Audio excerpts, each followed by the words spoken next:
I want to speak about everyday evangelisation. Everyday evangelisation. In other words, how we can share our Catholic faith with other people, how we can help them to come to know the Lord. Now, as soon as I say that, I can feel the tension levels rising slightly in the chapel. I can hear the rustling of mass sheets, and I can see one or two of you gripping the seat beneath you a bit more tightly. And I'm just saying at the beginning, relax. I'm going to be very practical, very simple, and totally unthreatening. Well, that last bit was a lie. Just a tiny bit threatening, and not very threatening. So, first of all, just to get this out the way almost, the first question, well, why? Why should I evangelise? You, in other words.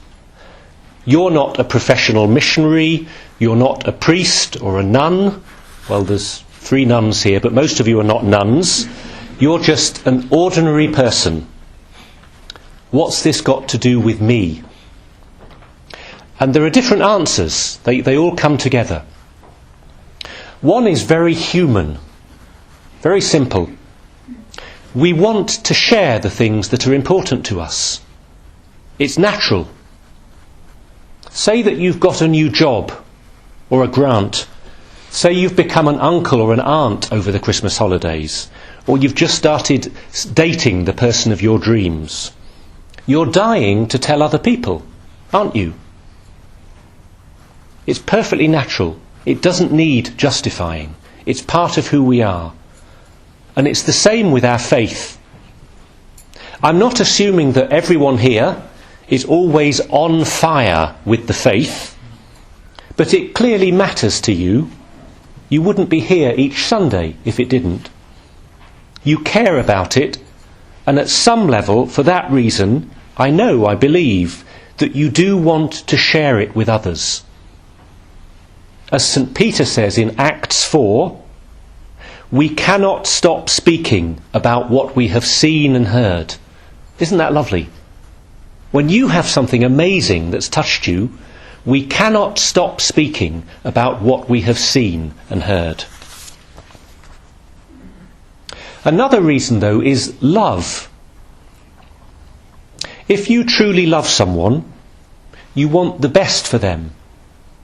You want them to know and to have all the blessings that you know and that you have. And if there is anything true in our faith, which of course there is, anything that would help them, be a gift for them too, a beauty and a love that's changed your life, then you long for them to know this beauty and this love as well. Love. I'm assuming you do love and care for your family, your friends, the people you know. And that's a motivation for sharing our faith. But another reason why we want to share our faith is simply obedience. And this is a tough one, but it's the truth. This is what Jesus has asked us to do. He said to us, "Go and tell what you have seen and heard." He said to us, "Go and make disciples of all nations." He's given us a message to pass on to others. This is part of our calling, our very existence as Christians. It's our baptismal vocation. All of this we see in the scriptures today. First, when St. Peter goes to the house of Cornelius to share his faith with him and his whole household. And then, at the baptism of Jesus, do you notice how God the Father himself speaks from heaven about his beloved Son Jesus? God is evangelizing. So to share our faith, to speak about Jesus, is not just to hand on a message, it's to share in the very life of God himself, who rejoices in his beloved Son. Okay, that's the introduction. That's just the groundwork. Now let's get practical. What can you do? Because you're probably thinking, no, this is for someone else. I just want to be normal. Or you're thinking, I'm not ready. I'm not ready. Well, don't worry. These tips are for normal people who are not ready. Okay? So if you did think that, this is the perfect sermon for you. It's not for experts or professionals. It's for you. Practical tips. Every one of you can do every one of these things.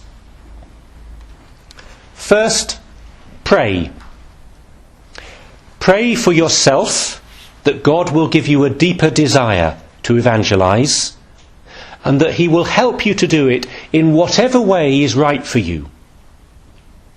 And pray for the people in your ordinary life, for your family, your friends, the people you live with and study with and see every day.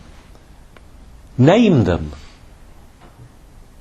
Name them in your prayers and ask God very humbly to bless them, and if it's possible, to give you some chance to share your faith with them. He will, in unexpected, even miraculous ways.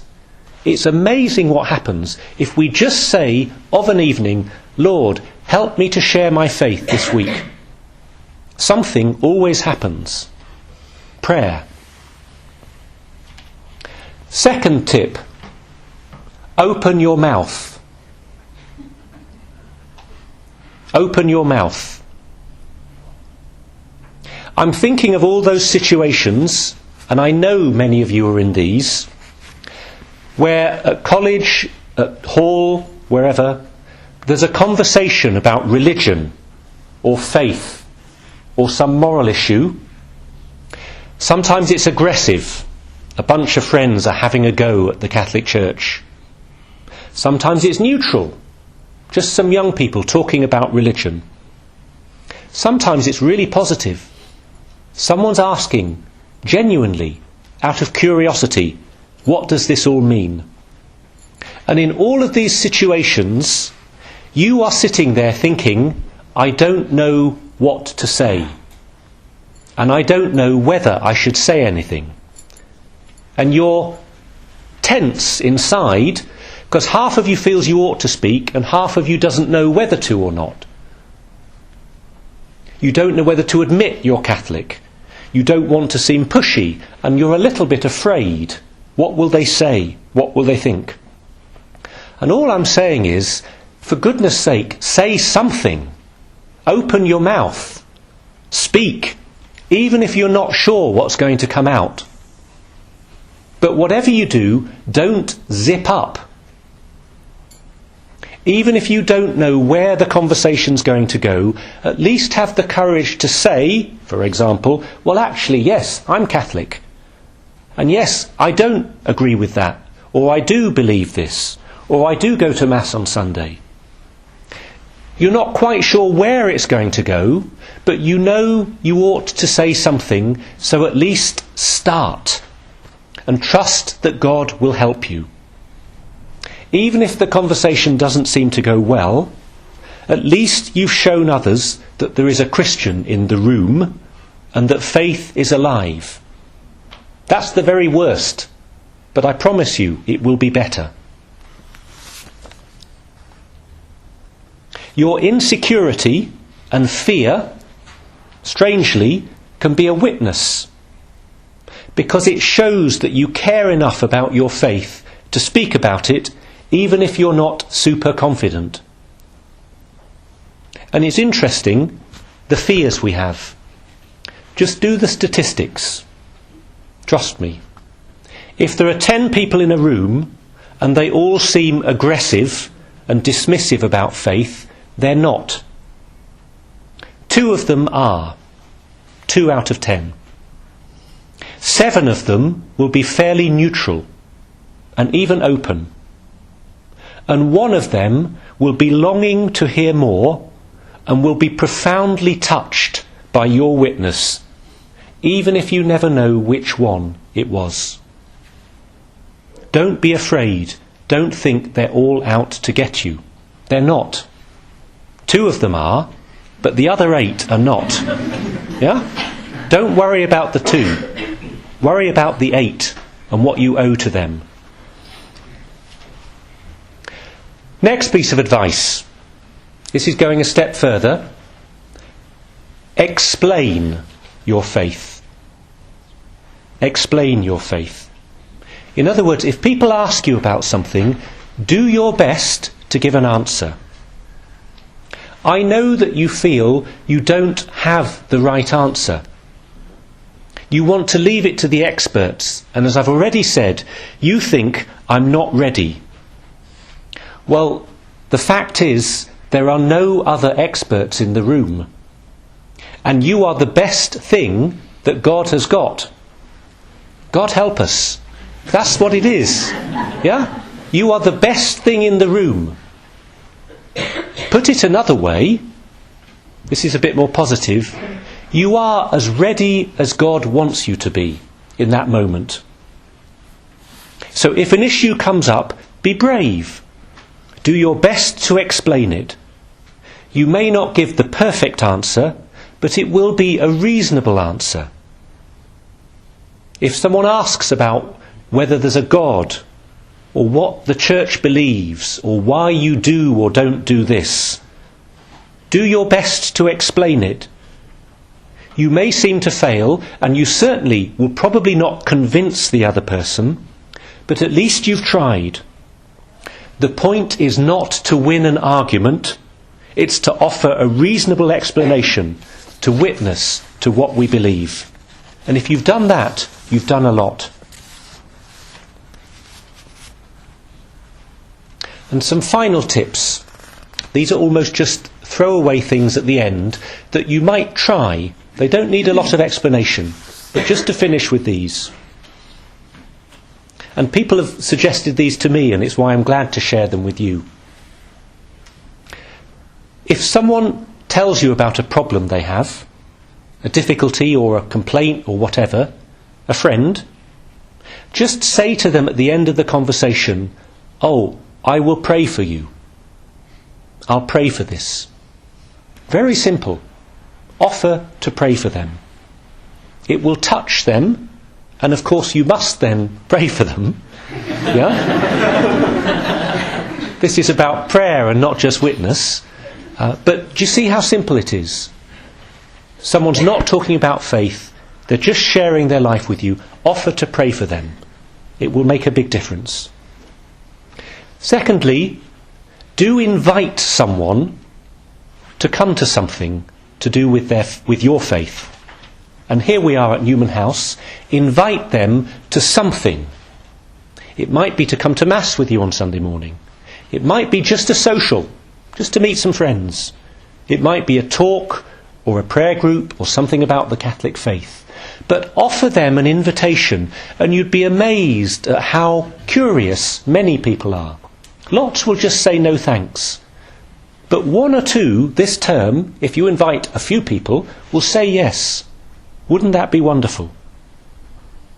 I can honestly say that I would not be here today as a priest, and I would not be a Catholic if some school friends, when I was 15, had not invited me to come to Mass with them on a Sunday evening. That was the beginning of my faith. I had 0 faith. And it was simply these ordinary, normal, non-aggressive, not very over-committed Catholics, in other words, ordinary Catholic people like you and me, asking me to come to Mass with them. So invite someone to come to something. And last of all, learn about your faith. You need to know about your faith. You're not going to be an expert. You're not going to be Thomas Aquinas. Well, you might be, but probably you're not. But we need to know something about our faith in order to deepen our conversation and to give us just a little bit more confidence than we do have. So they're very simple things we can do. I'll give you the list again. Pray, open your mouth, do your best to explain, and then offer to pray for people. Invite people to something and do something small to learn about your faith. Do you see how simple these things are? They are not for heroes. They're not even for saints. The saints have saintly methods. We are ordinary people doing ordinary things. But we do have a vocation to evangelize. And if we try to do it in these ways, God will use us and he will bless others through us.